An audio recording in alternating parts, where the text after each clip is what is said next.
नमस्कार दोस्तों, मेरा नाम गौरी शंकर। मेरे पास लगभग 100-125 लोगों की रिक्वेस्ट आई थी कि सर एनआईए के ऊपर भी एक वीडियो बनाइए। आज मैं आपसे उसी टॉपिक पर बात करूंगा। चलिए शुरू करते हैं। देखिए, एनआईए की फुल फॉर्म है नेशनल इन्वेस्टिगेशन एजेंसी। ये एक रिलेटिवली नया इंस्टीट्यूशन है। 2008 में जो बॉम्बे में टेरर अटैक्स हुए थे, उस अटैक के इन्वेस्टिगेशन के लिए एनआईए का गठन किया गया था 2009 में। इस वीडियो को बनाने के लिए मैंने बहुत कोशिश किया कि मेरा किसी एनआईए वाले बंदे से संपर्क हो जाए, जिससे कि मैं आपको ऑथेंटिक इन्फॉर्मेशन दे पाऊँ, बट अनफॉर्चुनेटली ऐसा हो नहीं पाया। उसका एक कारण ये भी है कि ये बहुत रिलेटिवली न्यू इंस्टीट्यूशन है, 10 या 11 साल पुराना है और इसकी स्ट्रेंथ भी बहुत कम है। अभी लास्ट मैंने चेक किया तो 649 एम्प्लॉयज़ इसमें काम करते हैं। बट नेवरदलेस जो जानकारी मुझे है वो मैं आपको आज बता देता हूँ। सबसे पहले मैं आपको ये बताता हूँ कि मेरी जानकारी का स्रोत क्या है और वो कितना रिलायबल है। देखिए, एनआईए के गठन के पहले टेररिज्म से रिलेटेड सारे केसेस को सीबीआई इन्वेस्टिगेट करती थी। इसका मतलब है कि 1993 के बॉम्ब ब्लास्ट के केस या 2006 में बॉम्बे बॉम्ब ब्लास्ट के केस, वो सारे सीबीआई ऑफिसर्स ने ही उनका इन्वेस्टिगेशन किया था। और उनमें से कई सारे एक्सपीरियंस्ड ऑफिसर हमारी ट्रेनिंग में आते थे when I was under training in CBI. तो उन लोगों ने अपना जो अनुभव बताया, अपना जो एक्सपीरियंस बताया, उसके बेसिस पर मैं आपको थोड़ी बहुत जानकारी दूंगा। और वो जानकारी मेरे हिसाब से 80 से 85% तक सही है, फिर भी उसमें थोड़ी बहुत त्रुटियां हो सकती हैं। तो आप इस चीज़ का अवश्य ध्यान रखिएगा। इस पोस्ट के बारे में डिटेल बताते समय मैं इसको डायरेक्टली कंपेयर करूंगा सीबीआई में एसआई की पोस्ट से, क्योंकि जनरली कैंडिडेट्स इन्हीं दो पोस्ट के बीच में कंफ्यूज रहते हैं कि उनको किस पोस्ट में जाना चाहिए। चलिए शुरू करते हैं। सबसे पहले एज लिमिट का क्राइटेरिया लेते हैं। As per the official SSC notification, जो सीबीआई के लिए एज लिमिट है that is from 20 to 30 years, but for NIA they have given the upper limit 30 साल, बट लोअर लिमिट उन्होंने कोई नहीं दिया हुआ है। इसका मतलब मैं ये अज्यूम करके चल रहा हूँ कि अगर आप 18 ईयर्स में अगर क्वालिफाई कर लेते हैं तो आप 18 ईयर्स में भी एनआईए ज्वाइन कर सकते हैं। अब बात करते हैं सैलरी और पेमेंट की। सीबीआई एसआई में जो बेसिक पे है वो 44,900 है, that is equivalent to grade pay of 4600। लेकिन वहीं एनआईए में जो बेसिक पे है वो एक लेवल नीचे है, वो आपकी शुरू होगी 35,400 रुपये से। ये इक्वलेंट टू है ग्रेड पे 4200। इसके अलावा जो दोनों पोस्ट है उनमें आपका स्पेशल अलाउंस 20% एंड 25% वो एडमिसिबल है। और जो 13 मंथ्स पे है वो सीबीआई में तो ऑफकोर्स मिलता ही है, जहाँ तक मेरी जानकारी है वो एनआईए में भी मिलता है। अब मैं आपको इसमें एक चीज़ बता दूं कि 2016 के पहले सीबीआई एसआई का जो ग्रेड पे था वो भी 4200 ही था, और दोनों की जो ग्रुप थे वो दोनों ग्रुप सी पोस्ट थी, एनआईए में एसआई तथा सीबीआई में एसआई।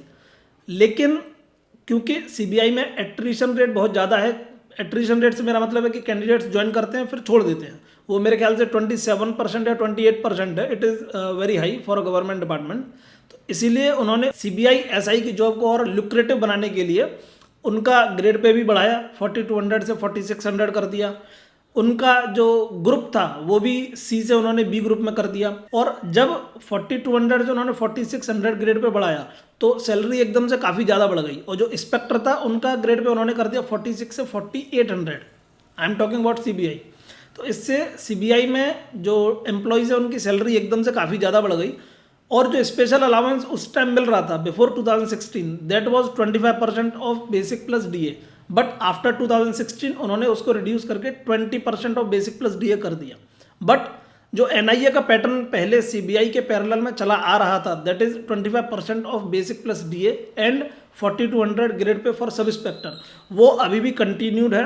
और ये हो सकता है कि इन द नियर फ्यूचर उसको वो सीबीआई एसआई के पैरेलल करने के लिए वो सारी चीज़ें इम्प्लीमेंट कर दें, बट राइट नाउ ऐसा नहीं है। एसएससी के नोटिफिकेशन के मुताबिक जो एनआईए के सब इंस्पेक्टर की ग्रेड पे है दैट इज़ 4200, और जो अलाउंसेस हैं, पर्क्स हैं, वो सीबीआई एसआई को जो पहले मिल रहे थे बिफोर 2016 वो अभी मिल रहे हैं। चलिए बात करते हैं मेडिकल क्राइटेरिया की। सीबीआई में एसआई बनने के लिए आपको हाइट चाहिए 165 सेंटीमीटर फॉर मैन, और for female that is 150 centimetre.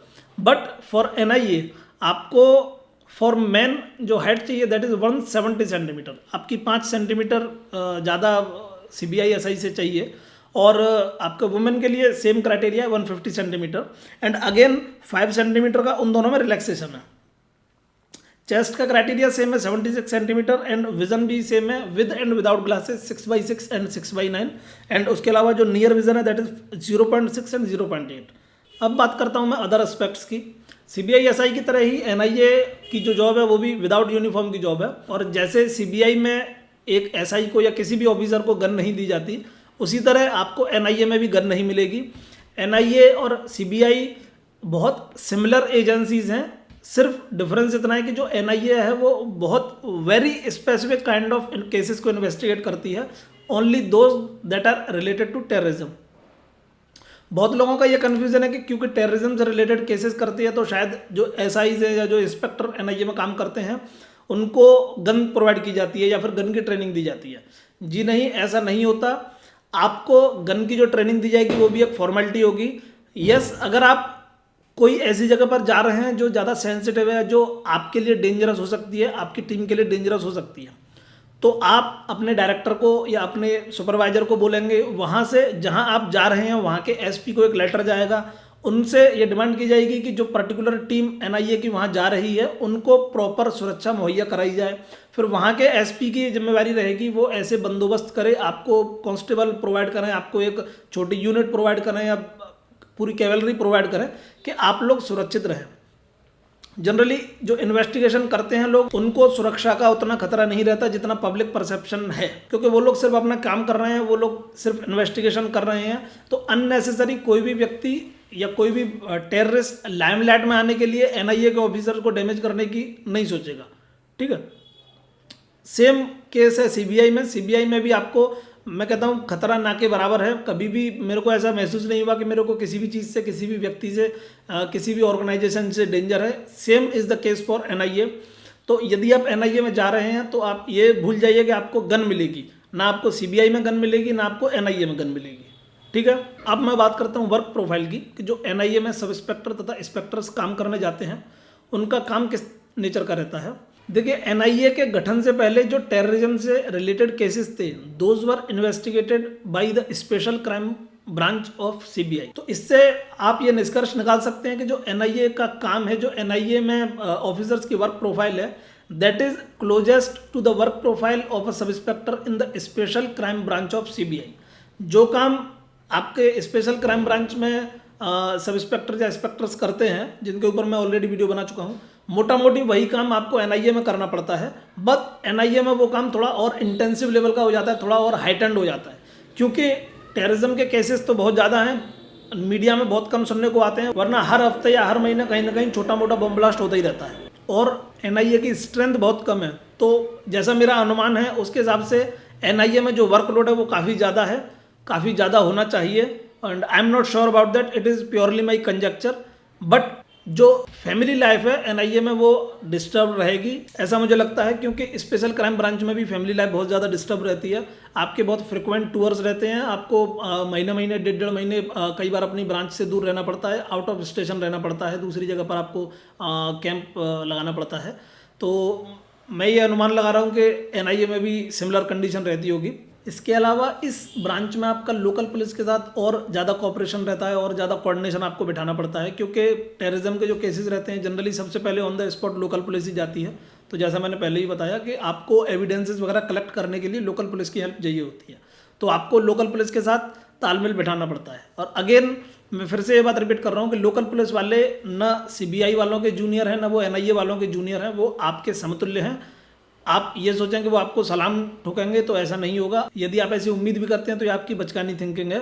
आपको उनसे अपना काम निकलवाना है तो आपको बहुत पोलाइट रहना पड़ेगा। आप उनसे सर कहिए, वो आपसे सर कहेंगे, तभी आप एक दूसरे की मदद कर पाएंगे। एनआईए में सब इंस्पेक्टर की जॉब मुझे ऐसा लगता है कि वो स्पेशल क्राइम के सब इंस्पेक्टर से थोड़ी सी ज़्यादा एडवेंचरस है, थोड़ा सा उसमें एक्सपोजर और ज़्यादा हो सकता है, क्योंकि एनआईए में जो आपके अक्यूज रहते हैं वो डेफिनेटली मोर हार्डन टाइप के रहते हैं, हार्डन क्रिमिनल्स रहते हैं। तो आपको हो सकता है उनको इंटरोगेट करने का भी मौका मिले। ऑफकोर्स जब आप सब इंस्पेक्टर हैं तब शायद आपको मौका नहीं मिलेगा, लेकिन जब आप एक इंडिपेंडेंट आईओ हो जाएंगे, इंडिपेंडेंट आप काम करेंगे, आपके पास एक केस होगा, तो हो सकता है कि आपको प्रॉपर इन्वेस्टिगेशन करने का मौका मिले, क्रिमिनल्स को इंटरोगेट करने का मौका मिले। तो यदि आप में टैलेंट है, आप में हुनर है, तो आप बहुत अच्छा शाइन करेंगे इस डिपार्टमेंट में। ओवरऑल अगर मैं बताऊं तो ये सीबीआई की तुलना में थोड़ी हार्ड और टफ जॉब है, and if you have it with in you then you must join NIA. और अगर मैं अपनी बात करूं, what do I like, I think अगर मुझे इन दो में से चूज़ करना रहेगा तो मैं सीबीआई में ऐसे ही चूज़ करूँगा। क्योंकि एक तो ग्रेड पे उसका काफ़ी ज़्यादा है और बहुत पुराना ऑर्गेनाइजेशन है तो उसकी रेपुटेशन बहुत ज़्यादा है। और तीसरा क्योंकि पब्लिक सीबीआई के नाम से ज़्यादा प्रभावित रहती है या सीबीआई का influence on the local public या ऑन अदर गवर्नमेंट ऑफिशियल्स बहुत ज़्यादा रहता है, एनआईए वालों का उतना नहीं रहता। इसलिए I think CBI SI is more preferable to me, but of course each to his own. अगर आपको थोड़ी रफ एंड टफ टाइप की जॉब करने का शौक है तो आप डेफिनेटली एनआईए में जाइए। बहुत ग्लोरियस, बहुत प्रेस्टिजियस डिपार्टमेंट है। और दोस्तों, इस पूरी वीडियो में मैं प्रमोशंस के बारे में बात नहीं कर पाया।